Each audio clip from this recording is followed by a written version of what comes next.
Hey everybody, it's Jack here from Mindful Homestead, and I'm in the middle of making applesauce, and I wanted to stop and do a quick little video on how we peel apples here.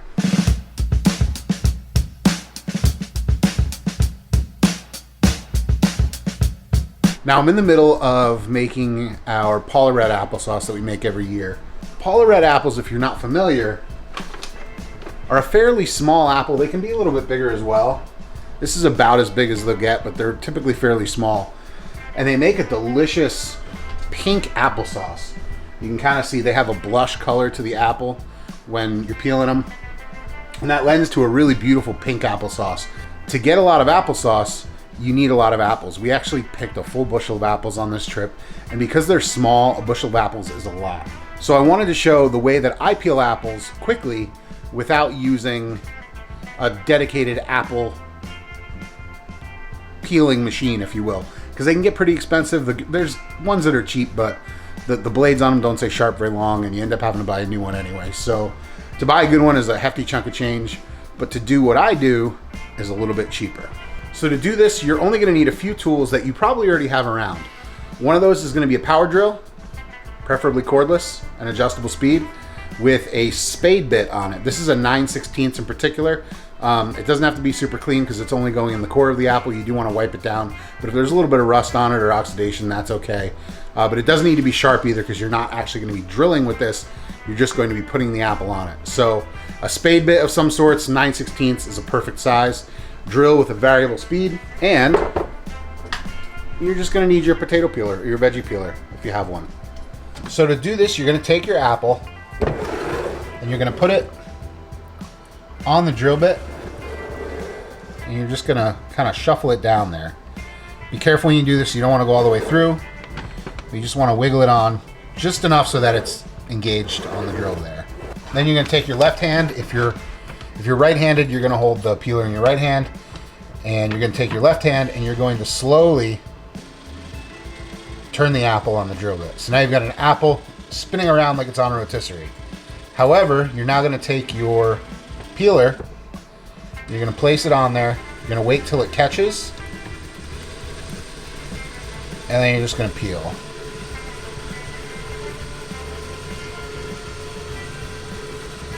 And as you get to the far side, you can angle it a little bit to get in there. And that's it. There's your apple peel there, and your peeled apple right here. So let's change the angle up and we'll do another one. So apple, it's speared on the bit, wiggle down. And once you get better at it and more used to it, you can go a little bit faster, which actually shakes a little bit less. You do want to have your thumb and hand kind of cradling it when you're doing that. And it makes it a little bit easier and it keeps it from rocking a little bit. But also, as you get more used to it, you can go a little bit faster.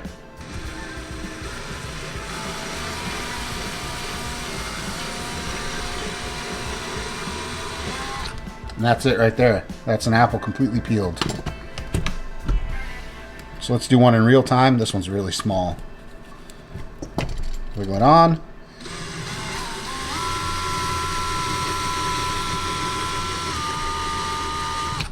And honestly, that's it. The most time-consuming part is taking the apples on and off.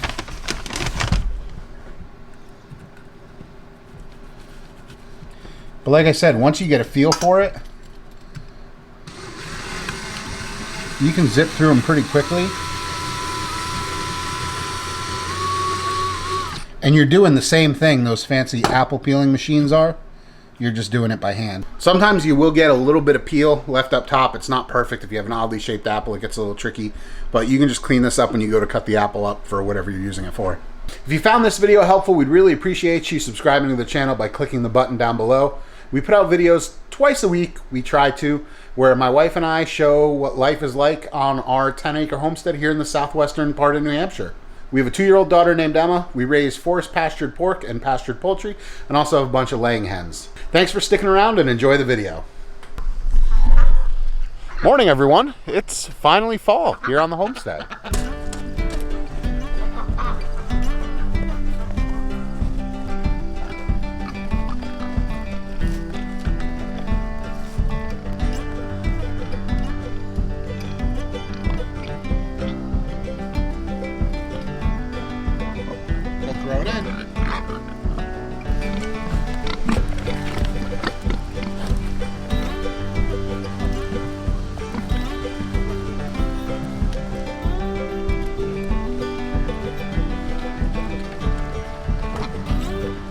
It's the middle of September, and we're just about into where it turns into fall here in New Hampshire. And fall's a pretty awesome time here on the homestead. This is the time of year where it feels like we start to wrap things up, and all the hard work we've been putting in all summer finally starts to pay off. That's a lot of pig feed, huh?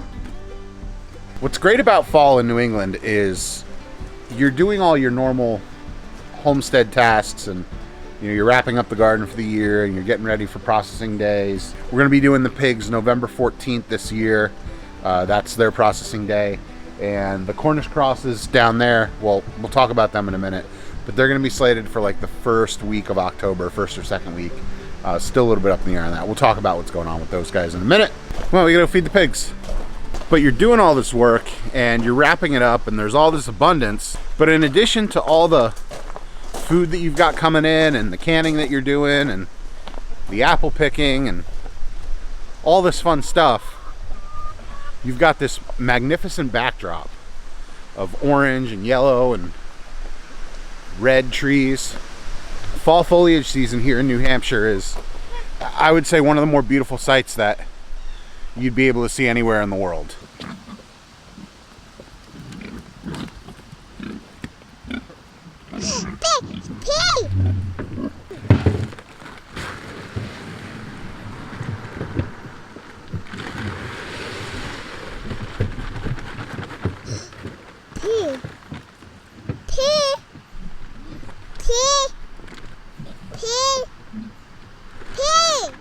We actually just made our first apple picking trip of the year here in New Hampshire yesterday.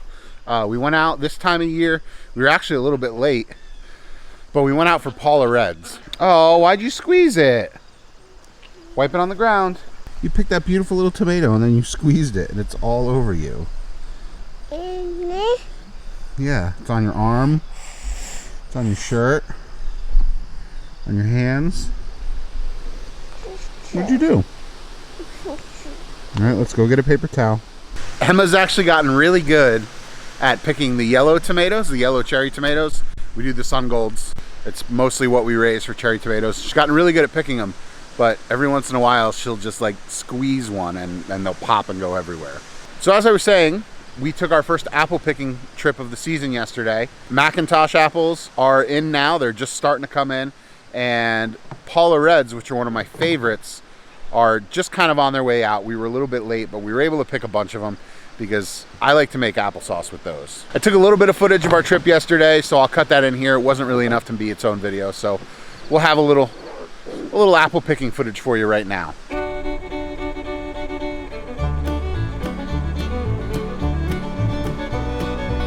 What are you doing? Come here. You got an apple?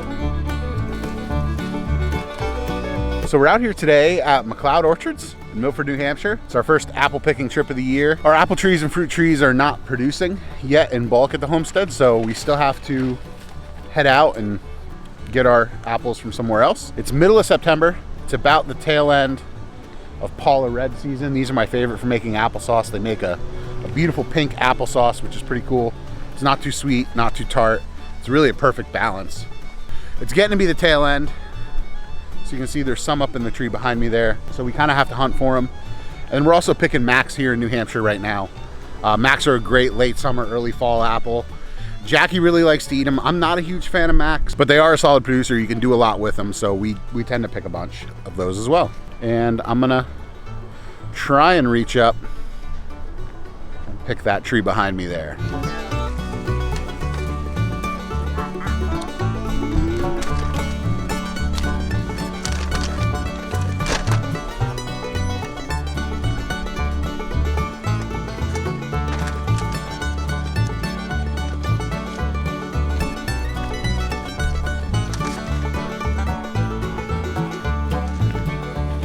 These beautiful apples.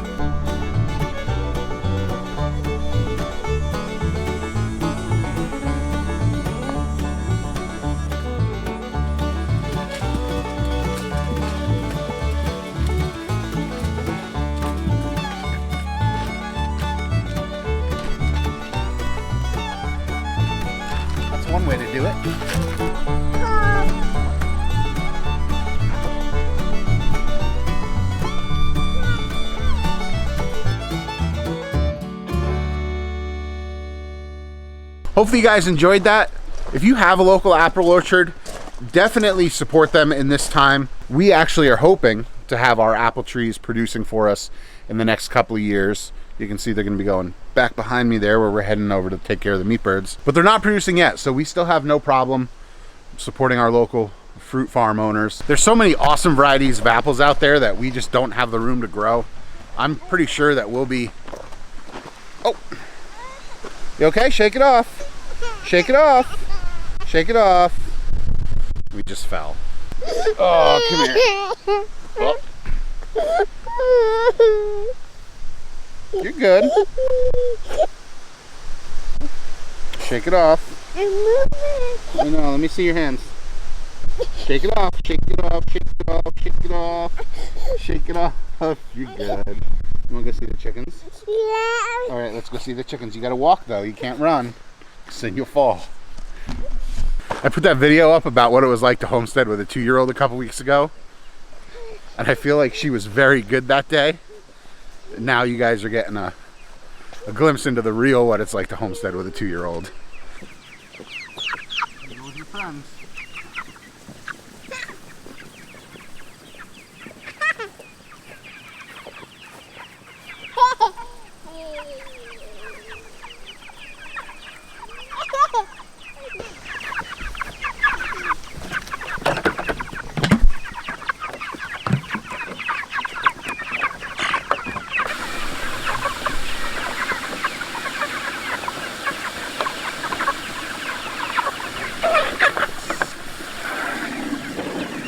So let's talk a little bit about how the pastured Cornish cross experiment is going.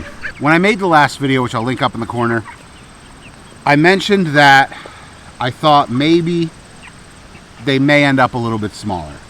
And even though these birds have started what I call the 6-week jump, which is right around 6 weeks, Cornish crosses start to eat a ton and they really start to put on a lot of weight. Our birds have done that. We've got some really good sized birds in here. This one, for instance. This is a pretty good sized Cornish cross right here. He's probably 6 pounds live weight right now. Would probably be closer to 4.5 pounds prepped. So that would be a good bird. But we do have a lot of scrawny birds in this bunch. They're not as big as I would have liked at this point. So I've made an executive decision and I pulled our appointment with the processor. This batch of birds is for just us and then some of our family members as well. So we don't need to stick by the home processed poultry that we're going to sell. In New Hampshire, we're allowed to sell up to 1,000 birds a year that we process here on farm without having to go to a USDA facility. These particular birds, we're going to a facility that processes poultry, but not to USDA standards, or they're not USDA inspected. But for us, because this meat is either going to us or family, and I don't really like processing chickens, it made sense to pay the $5 a bird that they charge to have them literally shrink wrapped and freezer ready in a day. However, after seeing how these guys were growing out, I made the executive call to pull our appointment because I didn't think they were going to be ready when our processing date was, which was about, it's exactly 2 weeks from 3 days ago, so it's like a week and 4 days. And we are going to process them here on farm. I have a buddy of mine who's a butcher. He's agreed to let me use his plucker and scalder because he's done with poultry jobs for the season, so that works out great. I am going to have to butcher 55 birds, which is a bummer because, again, it's just not fun butchering chicken. I knew I wanted to have them to a high enough weight where they were good meals. You know, a 3-pound bird is not an issue really, but some of the people that are going to be getting these birds are friends and family. You know, they've got family members and they want to cook one bird for dinner, not multiples. So that's why we're doing it. We're going to go them a little bit longer.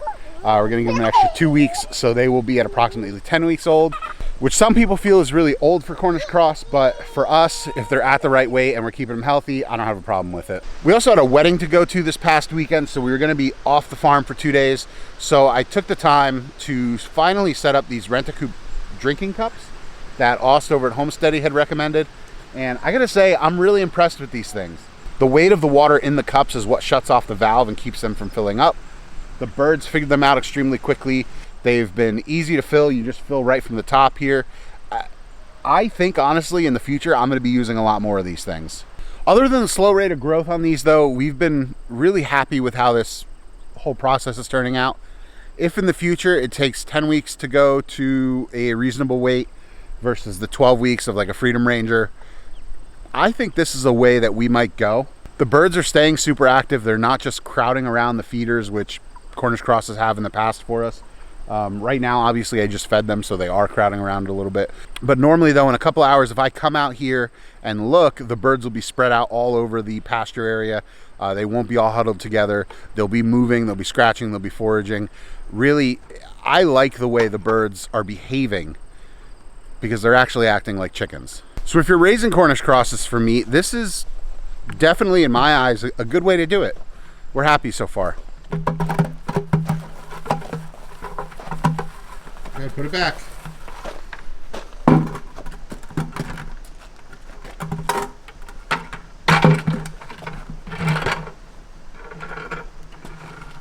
Good job. That's going to be it for today's video. Thanks for watching, everybody, and we'll see you on Thursday with a new upload.